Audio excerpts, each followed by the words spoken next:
बहुत समय पहले एक बादशाह था, शाह अजमीर। उसकी सल्तनत विशाल थी। महल के कमरे सोने और चांदी से चमकते थे। बाग और फव्वारे उसकी शान बढ़ाते थे। शहर में उसकी ताकत और दौलत की दहशत थी, मगर उसके दिल में घमंड इतना बढ़ चुका था कि अब वह केवल अपनी शक्ति और दौलत में विश्वास करता था। एक दिन बादशाह अपने महल के बाग में अकेले टहल रहा था। पेड़ों की ठंडी छांव और फव्वारों की ठंडी बूंदों के बीच वह अपने आलीशान वस्त्रों में सोने की अंगूठियां चमकाते हुए चलता था। तभी उसने देखा कि एक फकीर उसके सामने खड़ा है। फकीर का शरीर दुबला पतला था, कपड़े फटे पुराने थे और पैरों में मिट्टी लगी थी, मगर उसके चेहरे पर एक अजीब सी शांति और मुस्कुराहट थी। आंखों में गहराई थी जो बादशाह के घमंड को झकझोर सकती थी। बादशाह ने तंज भरी आवाज में कहा, तुम यहां क्या कर रहे हो गरीब?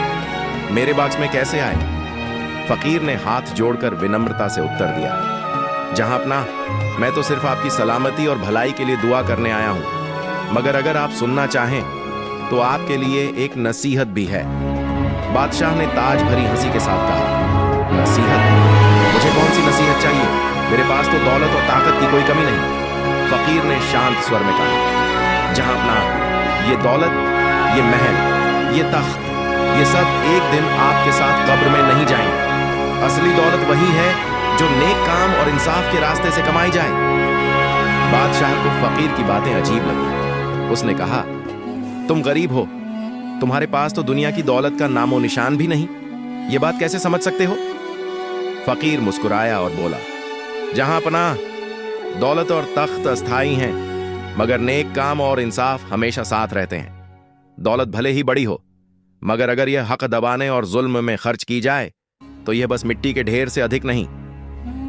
बादशाह थोड़ी देर चुप रहा। उसके मन में एक अजीब बेचैनी उठी।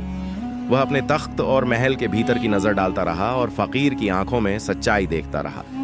फकीर ने धीरे से कहा, जहां पनाह, जब यह दुनिया छोड़ोगे तब दौलत तेरे साथ नहीं होगी। जो अमल तू कर रहा है वही तेरा सच्चा साथी होगा। याद रखो, जो इंसाफ के लिए किया गया वही असली दौलत है। बादशाह ने तमतमाते हुए कहा, तुम्हारी बातें मेरे लिए नई हैं, मैं वही करूंगा जो सही समझूं। तुम्हारी नसीहत मेरे दिल को नहीं छू सकती। फकीर ने हल्की मुस्कान के साथ उत्तर दिया, जहां पनाह, एक दिन आपकी आंखें खुल जाएंगी और तब पछताना भी संभव नहीं होगा। बस इसीलिए मैं कह रहा हूं, दौलत का असली मकसद इंसाफ और नेक कर्म होना चाहिए। बादशाह को थोड़ी झुंझलाहट हुई, मगर फकीर की बातें उसके मन में अनजाने डर की तरह घर करने लगी। बादशाह शाह अजमीर ने अगले कुछ दिनों तक फकीर की बातें भुलाने की कोशिश की। वह अपने महल में बैठकर दौलत की गिनती करता, सोने और चांदी की चीजों पर हाथ फेरता, मगर दिल के किसी कोने में फकीर की नसीहत बार बार गूंजती रही। दरबारियों और मंत्रीगण के साथ वह अक्सर कहते, मैं बादशाह हूं, मेरी सल्तनत की कोई ताकत मेरे इरादों को नहीं रोक सकती। ये फकीर क्या जानता है? मगर फकीर ने उसी दिन दरबार में एक और कदम उठाया। वह एक सुबह महल के दरवाजे पर आया। हाथ में केवल एक छोटी गलीचा और सिर पर पुराना पगड़ी था। उसकी आंखों में वही अजीब शांति और मुस्कान थी। बादशाह ने तंज भरी आवाज में कहा, तुम फिर से यहां कैसे आए फकीर? क्या तुम्हारे पास मेरी सल्तनत का कोई हक है? फकीर ने हाथ जोड़कर कहा, जहां पनाह, मेरा मकसद केवल आपकी भलाई है। मैं चाहता हूं कि आप समझें, दौलत और तख्त केवल अस्थाई साथी हैं। जो इंसाफ और नेक काम करेंगे वही सच्चे साथी हैं। बादशाह ने ठहाका लगाया, तुम गरीब फकीर, मेरे लिए यह सब नए शब्द हैं। क्या तुम्हें नहीं पता कि मैं इस सल्तनत का मालिक हूं? मेरा इरादा और ताकत किसी की परवाह नहीं करती। फकीर ने शांत स्वर में कहा, जहां पनाह, इरादा और ताकत अस्थाई हैं। जब मौत आएगी, दौलत और महल पीछे रह जाएंगे। केवल आपके नेक कर्म, दया और इंसाफ आपकी पहचान बनेंगे। बादशाह ने क्रोध में कहा, तुम मेरी सल्तनत और शक्ति पर सवाल उठा रहे हो? क्या तुम नहीं जानते कि यह दौलत और तख्त मेरा अधिकार है? फकीर ने नर्म स्वर में जवाब दिया, जहां पनाह, हक और अधिकार तभी स्थायी होते हैं जब वे लोगों के लिए न्याय और भलाई लाते हैं, वरना यह केवल मिट्टी और धूल की तरह क्षणिक है। बादशाह थोड़ी देर चुप रहा। दरबार में बैठे मंत्री और सिपाही देखते रहे कि फकीर कैसे सीधे बादशाह से बात करता है। कोई भी इतना साहसी नहीं था कि इतनी साफ बात कह सके। फकीर ने आगे कहा, जहां अपना, जब तक आप अपने दिल में दया, इंसाफ और नेक कर्मों की जगह नहीं देंगे, आपकी सल्तनत केवल दिखावा और घमंड का घर रहेगी। याद रखिए, दौलत और ताकत की असली कीमत केवल इंसाफ और भलाई में है। बादशाह के चेहरे पर पहले क्रोध था, फिर हौले हौले संकोच और सोच का भाव आया। उसकी आंखों में फकीर की बातें धीरे धीरे उतरने लगी।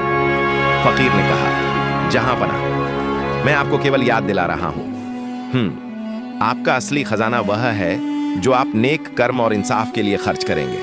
इस दुनिया की दौलत और तख्त केवल अस्थाई है। बादशाह ने अपनी बड़ी अंगुली से तख्त पर ठोकते हुए कहा, तुम्हारी बातें मेरे समझ के बाहर हैं फकीर। मैं वही करूंगा जो सही समझूं। तुम मेरी सल्तनत में डर और इज्जत कैसे पैदा कर सकते हो?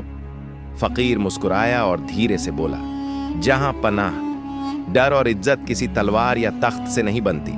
ये केवल नेक कर्म, इंसाफ और दीन के रास्ते पर चलकर बनती है। जो इंसान अपने हक़ और अधिकार के साथ दूसरों का हक़ भी निभाए, वही सच्चा बादशाह होता है। दरबार में यह बात सुनकर मंत्री और सिपाही सोच में पड़ गए। कईयों ने सिर झुका लिया। कुछ लोग तो धीरे धीरे फकीर के पास आए और बोले, फकीर साहब, आपकी बातें हमारे लिए भी एक सबक हैं। आपने सीधे बादशाह से कहा, मगर वह सुन भी रहा है। बादशाह की आंखें अब थोड़ी नरम हो गईं। वह अपने महल के सोने चांदी के काम को देखता रहा और फिर फकीर की तरफ। उसने महसूस किया कि फकीर की बातें सिर्फ शब्द नहीं हैं, बल्कि सच्चाई है। फकीर ने कहा, जहां पनाह, एक दिन आप खुद देखेंगे, दौलत और तख्त कभी भी हमेशा साथ नहीं रहेंगे। केवल वह चीज आपकी पहचान बनाएगी जो नेक और न्यायपूर्ण है। बादशाह ने गहरी सांस ली। उसे एहसास हुआ कि फकीर की नसीहत केवल उसकी सल्तनत के लिए नहीं, बल्कि उसके दिल और आत्मा के लिए है। बादशाह शाहजमीर ने फकीर की बातें बार बार याद की। धीरे धीरे उसका घमंड कम होने लगा और उसके दिल में सोच और आत्ममंथन की जगह बनने लगी। एक दिन महल के बाग में टहलते हुए उसने देखा कि कुछ लोग भुखमरी और गरीबी से जूझ रहे हैं। गांव के लोग दरबार के सामने खड़े थे, अपनी फरियाद लेकर आए हुए। कई लोग अमीरों के जुल्म से परेशान थे। बादशाह ने आदेश दिया कि इन्हें दरबार में बुलाया जाए। फकीर भी वहीं मौजूद था। बादशाह ने देखा कि इन लोगों की आंखों में वही सच्चाई और मजबूरी है जो फकीर ने उसे समझाई थी।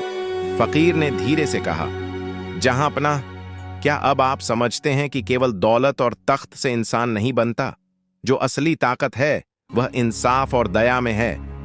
बादशाह ने अपनी भुजाओं को फैलाया और कहा, आज से मेरी सल्तनत में कोई भी भूखा नहीं सोएगा। जो अमीर अपने हक से दूसरों का हक दबाएगा, उसे कड़ी सजा दी जाएगी। यह मेरी नई हुकूमत की शान है। दरबार में बैठे मंत्री और सिपाही दंग रह गए। उन्होंने पहली बार देखा कि बादशाह ने केवल अपने अहंकार और घमंड को त्याग दिया है। फकीर ने मुस्कुराते हुए कहा, जहां पनाह, याद रखिए, दौलत कब्र तक नहीं जाती, मगर नेक कर्म और इंसाफ हमेशा आपके साथ रहते हैं। जब आप दूसरों के हक की रक्षा करेंगे, तभी आपकी सल्तनत सच्ची होगी। बादशाह ने महसूस किया कि फकीर सही कह रहा है। उसने तुरंत सल्तनत के प्रशासन में बदलाव किया। गरीबों के लिए भोजन और आवास का इंतजाम किया गया। मजदूरों और किसानों की मेहनत का पूरा हक उन्हें देने का आदेश दिया गया। अमीरों को चेतावनी दी गई कि कोई भी गरीब का हक न दबाए। दरबार में हर मंत्री को इंसाफ और नैतिकता के साथ काम करने का हुक्म दिया गया। फकीर ने देखा कि बादशाह के अंदर बदलाव आ रहा है। उसने कहा, जहां पनाह, अब आप सच्चे बादशाह बन गए हैं। याद रखिए, तख्त और दौलत केवल दिखावे के लिए है, असली ताकत इंसाफ और नेक काम में है। बादशाह ने सिर झुका लिया। उसने महसूस किया कि फकीर ने उसे केवल चेताया नहीं, बल्कि सच्चे मार्ग की ओर निर्देशित किया। फकीर का योगदान, फकीर ने न केवल बादशाह को चेताया, बल्कि पूरे दरबार और शहर में एक मिसाल भी कायम की। लोगों ने देखा कि अब बादशाह अपने महल में बैठकर केवल दौलत नहीं, बल्कि जनता की भलाई के बारे में सोचता है। गरीबों की फरियाद सुनने का सिलसिला शुरू हुआ। अमीरों और दरबारियों के मन में अब डर और सम्मान दोनों पैदा हुआ। फकीर ने धीरे से कहा, जहां पनाह, याद रखिए, जो इंसाफ और भलाई के लिए किया गया वही आपकी सच्ची दौलत है। जब आप नेक कर्म करेंगे, लोग आपका नाम हमेशा याद रखेंगे। बादशाह ने अपनी आंखों में आंसू छुपाए और बोला, फकीर, आपने मेरे दिल में रोशनी भर दी। अब मैं अपनी सल्तनत और दौलत को केवल सच्चाई और न्याय के लिए इस्तेमाल करूंगा। फकीर ने मुस्कुराते हुए सिर झुकाया और कहा, जहां पनाह, यही असली खजाना है, जो आपके साथ दुनिया में भी रहेगा और कब्र में भी याद किया जाएगा। पहली राहत और बदलाव का असर कुछ महीनों में सल्तनत में बदलाव साफ नजर आने लगा। गरीबों के लिए नए स्कूल और अस्पताल बनाए गए। खेतों में काम करने वाले मजदूरों को उनका हक और सम्मान मिला। शहर में अमन और शांति का माहौल बढ़ गया। लोग कहते थे, अब हमारा बादशाह केवल ताकत और दौलत के लिए नहीं, बल्कि हमारे हक के लिए भी सोचता है। बादशाह के अंदर का बदलाव इतना गहरा था कि दरबार में बैठा हर व्यक्ति अब सच्चाई और इंसाफ की इज्जत करता था। फकीर ने एक दिन दरबार में घोषणा की, जहां पनाह, अब आपकी सल्तनत का नाम सिर्फ दौलत और शक्ति के लिए नहीं, बल्कि इंसाफ और नेक कर्म के लिए लिया जाएगा।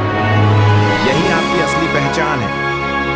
बादशाह ने सिर झुकाकर कहा, आपने सही कहा फकीर, अब मेरी दौलत केवल लोगों की भलाई और न्याय में खर्च होगी। कुछ सालों के बाद शाहजमीर की सल्तनत पूरी तरह बदल गई। पहले जहां महल सिर्फ दौलत और तख्त का प्रतीक था, अब वही महल इंसाफ और भलाई का केंद्र बन चुका था। गांव और शहर के लोग अब खुले दिल से कहते थे, हमारा बादशाह केवल ताकत और दौलत के लिए नहीं, बल्कि हमारे हक के लिए भी सोचता है। फकीर की याद, फकीर का असर हर जगह दिखने लगा। बादशाह शाहजमीर ने हर साल उसके लिए महल में एक छोटी सभा आयोजित की, जिसमें फकीर की बातें याद की जाती। फकीर ने कहा था, जहां अपना, याद रखिए, दौलत आपके साथ कब्र में नहीं जाएगी, मगर नेक कर्म, इंसाफ और भलाई हमेशा आपके साथ रहेंगे। बादशाह ने फकीर की बातें अपनी आत्मा में उतार ली। उसने महसूस किया कि अब सच्चा गौरव और ताकत दौलत में नहीं, बल्कि नेक कर्मों में है। फकीर की विदाई एक दिन फकीर ने घोषणा की कि वह अब शहर छोड़कर किसी और जगह जाएगा, जहां उसकी जरूरत हो। बादशाह ने कहा, फकीर, आप हमारे महल और सल्तनत में हमेशा सम्मानित रहेंगे। आपकी नसीहत ने मेरी जिंदगी बदल दी। फकीर ने मुस्कुराते हुए उत्तर दिया, जहां अपना, मैं केवल एक राह दिखाने आया था। अब यह राह आपने अपने दिल में बना ली है। यही मेरी सबसे बड़ी खुशी है। वह धीरे धीरे महल के दरवाजे की ओर बढ़ा।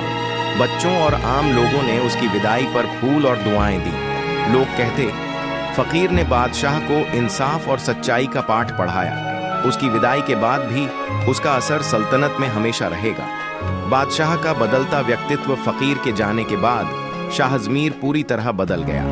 वह अब अपने दरबार में हर किसी की फरियाद सुनता। गरीबों के लिए मदद और सुविधाएं बढ़ाई। अमीरों को चेतावनी दी कि कोई भी गरीब का हक दबाए तो सजा भुगतने को तैयार रहे। शहर में अमन और शांति कायम हुई। बादशाह ने अपने मंत्रीगण से कहा, याद रखो, हमारी असली दौलत केवल इंसाफ और नेक कर्म में है। जो व्यक्ति केवल दौलत और तख्त के पीछे भागेगा, वह असली खुशी कभी नहीं पाएगा।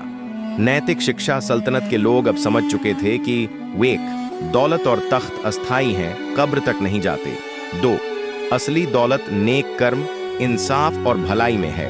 3, कोई भी व्यक्ति, चाहे राजा हो या आम आदमी, यदि सच्चाई और इंसाफ के रास्ते पर चले तो उसका नाम हमेशा याद किया जाएगा।